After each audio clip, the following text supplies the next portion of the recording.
They're all connected.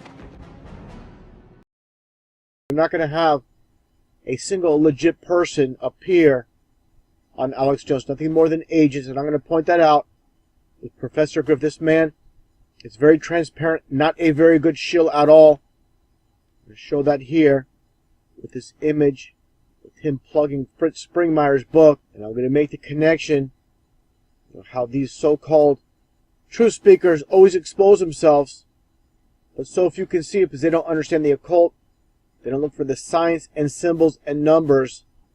As a form of mockery, they're always going to give themselves up, and very few can catch on to it. Just listen to what he says here, and I'm going to make all the connections. It's all going to make sense by the time I get to the end of the video. Just listen to Professor Griff, and I'll break it down. The code, the stuff that I'm showing you here, especially, how they murked William Cooper. Oh, I have that book at the house. Yep. Talking about William Cooper. I made a couple videos about William Cooper. Understand, they're only going to prop up their own. Bill Cooper was an agent. A lot of people don't like to hear that, but that's the truth. Now, just taking a look at Bill Cooper's book, Behold a Pale Horse. Same exact book Professor Griff was holding. This is from page 26. I remember that one of the questions asked if I ever belonged to any fraternal organizations. I looked down the list. Circled the De Molay Society. Of course, the same society that Walt Disney was part of as well. How obvious can it be? For those that don't know, the De Molay Society is for basically Freemason youth between the ages of 12 and 21. Getting back to Professor Griff, let's see who else he plugs. Behold the pale white horse. Yep. William Cooper, Alex Constantine, John Coleman, who also wrote the Committee 300, John Potash. These people that don't look like us, but they've documented it. Okay. You understand what I'm saying? We got to get back to basics, man. We got to start reading. We back in the day when I was coming up, we made it popular to stand out on the corner and kind of show people what we know and what we study. That's not popular anymore. Oh, now you understand what I'm saying? Oh yeah. Hell yeah. But we got to bring that back. Straight up, brothers. Y'all got to start reading, dude. A lot of y'all call me and want to run up on me in the street at the fucking grocery store 3:30 in the morning. He just said 3:30 in the morning. For those that don't understand Freemasonry, it's the highest degree in the Scottish Rite. As I've stated so many times, I'm going to make some more connections, like I said. Let's again listen to Professor Griff. These books, you can read about some of the best of them. What do you see here? Of course, Professor Griff holding Fritz Springmeier's book. And make the connection again.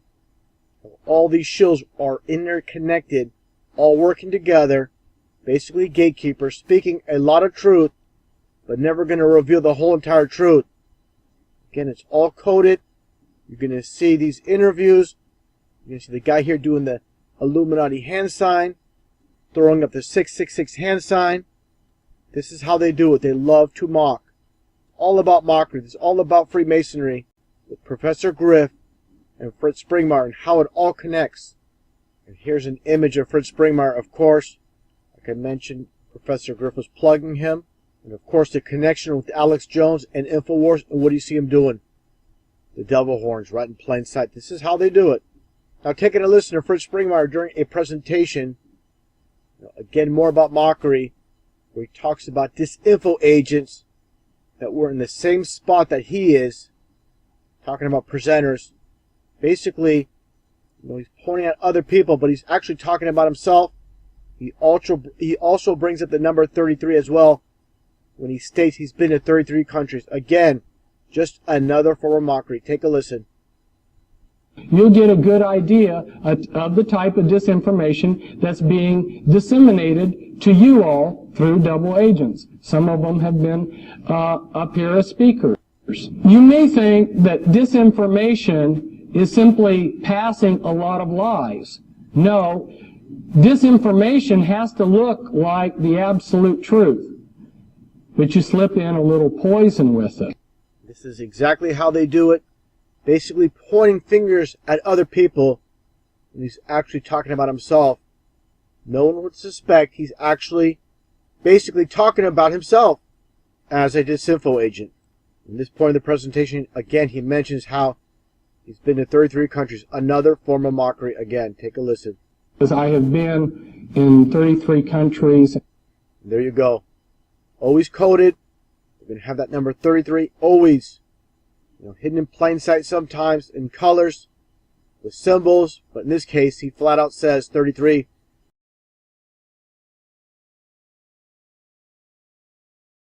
I understand this won't be a very popular video for a lot of people. And trust me, I love a lot what Bill Cooper states. But remember, a lot of these disinfo agents, they speak a ton of truth to pull you in, but they won't reveal the whole truth. Interesting enough, with this famous presentation he did in Michigan years ago, while he's speaking, it's an hour-long presentation. And during the entire presentation, you only see the top portion of him. You don't see the podium of what's being displayed. I find it very interesting. In front of the podium, he has his flag draped in front. This, of course, is the UN flag, and it has the cross through it. Again, these disinfo agents will speak a ton of truth, but he never talks about the flat earth. And this is meant as mockery, right in plain sight.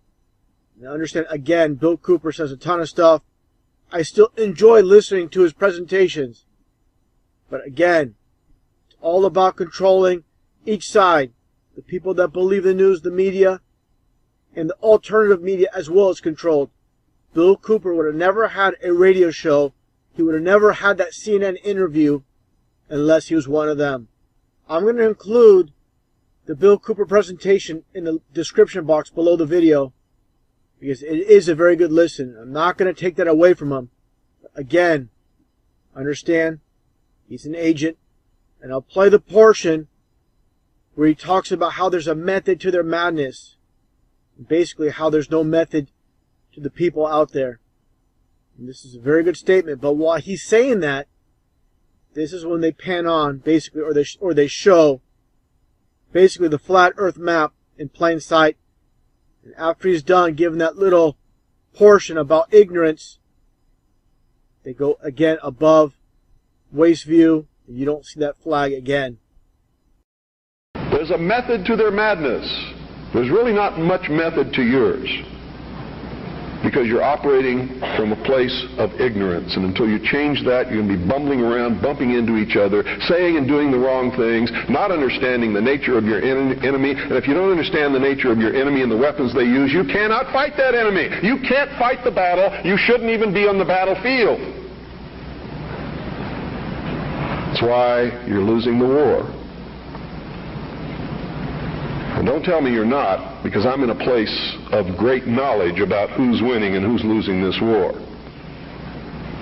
And I can assure you... And this is the real nail in the coffin as far as Bill Cooper's concerned. This is unfortunate. Even at one point, I thought he was legit.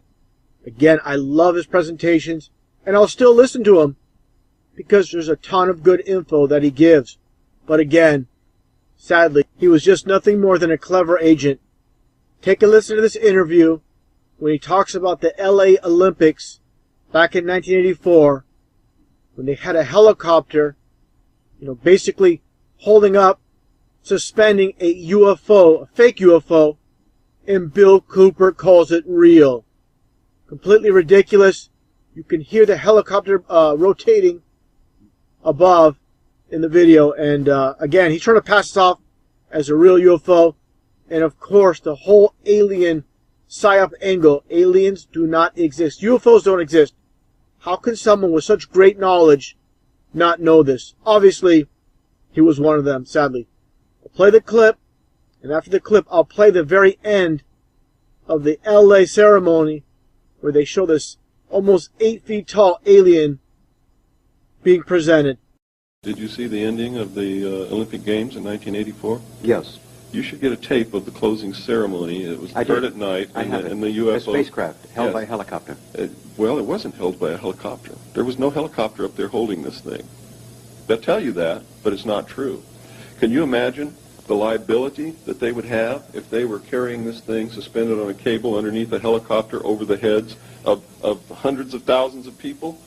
They wouldn't do it. You're meaning to say that that thing used in the 1984 Olympics, the closing ceremony... Was under its own power. Was under its own power? Yes. That's fascinating, with these laser lights dancing out of it? That's right. There was no helicopter. There was no cable. Whoa, that is heavy news. Now,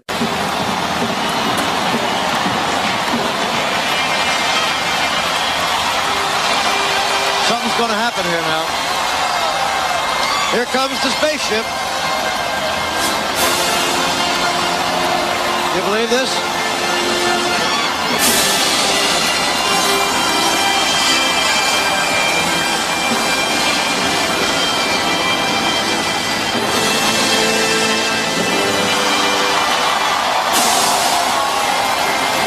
Most of the crowd just beginning to see it now.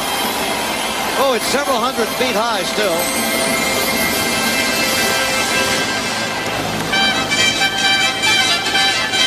Trumpets and the lights signaling to the spaceship giving its return signal. Friend or foe?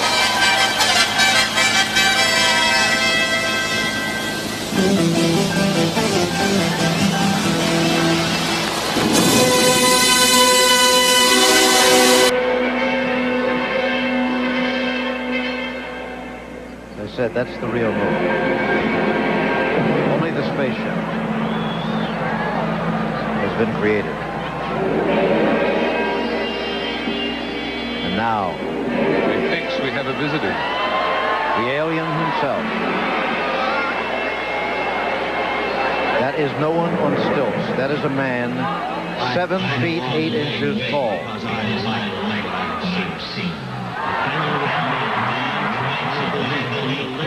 Possibilities of human achievement.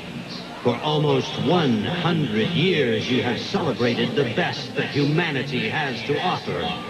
You call it the Olympic Games. And for that, and for the cities which have kept the Olympic ideal alive, I salute you.